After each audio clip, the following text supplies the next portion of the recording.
दोस्तों सरकार ने कंपनीज़ के लिए बड़ा फैसला लिया है और दोस्तों जिससे कि हर व्यक्ति अब कंपनी बनाना चाहेगा। इसके बारे में इस वीडियो में डिस्कशन करेंगे कि क्या डेफिनेशन चेंज की गई है, कौन सा फैसला लिया गया है।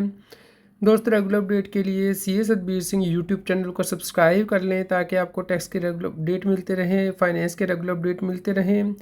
दोस्तों सरकार के द्वारा छोटी कंपनी की जो थ्रेशोल्ड लिमिट है उसे बढ़ा दिया गया है और इसके लिए मिनिस्ट्री ऑफ कॉर्पोरेट अफेयर के द्वारा नया नोटिफिकेशन जारी कर दिया गया है। दोस्तों यह नोटिफिकेशन जो कि आप देख सकते हैं 1 दिसंबर 2025 को जारी किया गया है दोस्तों, जिसके द्वारा के कंपनीज के रूल जो हैं वो बदल दिए गए हैं।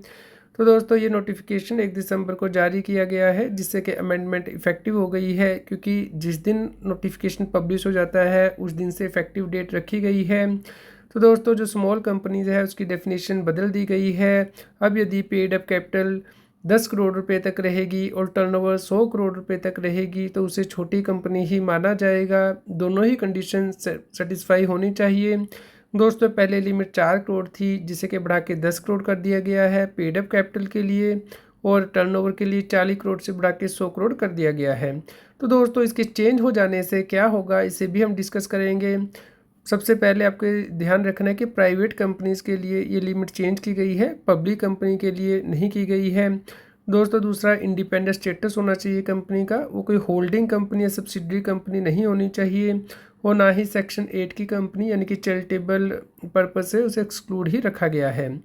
तो दोस्तों अगर आपकी ये कंपनी छोटी कंपनी रहेगी, स्मॉल कंपनी रहेगी, तो दोस्तों अब आपको 4 बोर्ड मीटिंग करने की आवश्यकता नहीं पड़ेगी, सिर्फ 2 ही मीटिंग इन एक फाइनेंशियल ईयर में रहेंगी। इसके अलावा आपको कैश फ्लो स्टेटमेंट बनाने की आवश्यकता नहीं पड़ेगी जब आप अपनी बैलेंस शीट बनाते हैं। और दोस्तों बोर्ड रिपोर्ट भी सिंपलर होगी, तो इसके लिए प्लीज़ बोर्ड रिपोर्ट का आप यूज़ कर पाएंगे। और दोस्तों इस प्रकार आप जो अपना फोकस है वो ऑपरेशन पे रखेंगे बजाय कि एडमिनिस्ट्रेटिव फॉर्मेलिटीज़ के, उसके जो कॉम्प्लायंस करनी है उसके ऊपर अब आपको ज़्यादा ध्यान देने की आवश्यकता नहीं पड़ेगी। तो इससे हर कोई व्यक्ति जो है छोटी कंपनी ही बनाना चाहेगा। तो आप यहाँ पे देख सकते हैं दोस्तों कि अगर छोटी कंपनी रहेगी तो एनुअल रिटर्न आपके MGT 7A के अंतर्गत आप फाइल कर पाएंगे। आपको ऑडिटर को बार बार रोटेट करने की आवश्यकता नहीं पड़ेगी जो कि नॉर्मली लार्ज कंपनीज में रहती है।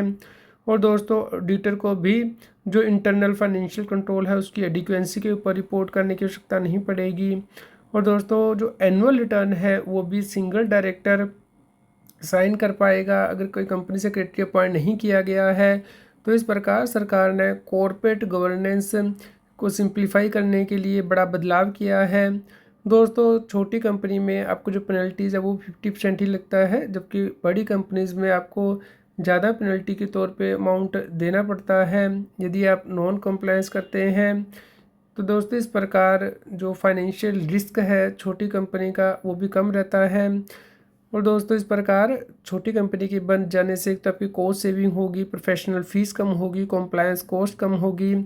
इसके अलावा आप आसानी से ग्रो भी कर पाएंगे क्योंकि टर्नओवर भी बहुत ज़्यादा लिमिट सरकार ने रखी है, 100 करोड़ तक आप ग्रो कर सकते हैं। स्मॉल कंपनी का स्टेटस ही आपका रहेगा और जो ईज़ ऑफ डूइंग बिजनेस है वो भी रहेगा, क्योंकि सरकार का मकसद है कि मीडियम स्मॉल स्केल इंटरप्राइज को प्रमोट किया जाए इंडिया में ताकि इनोवेशन हो सके।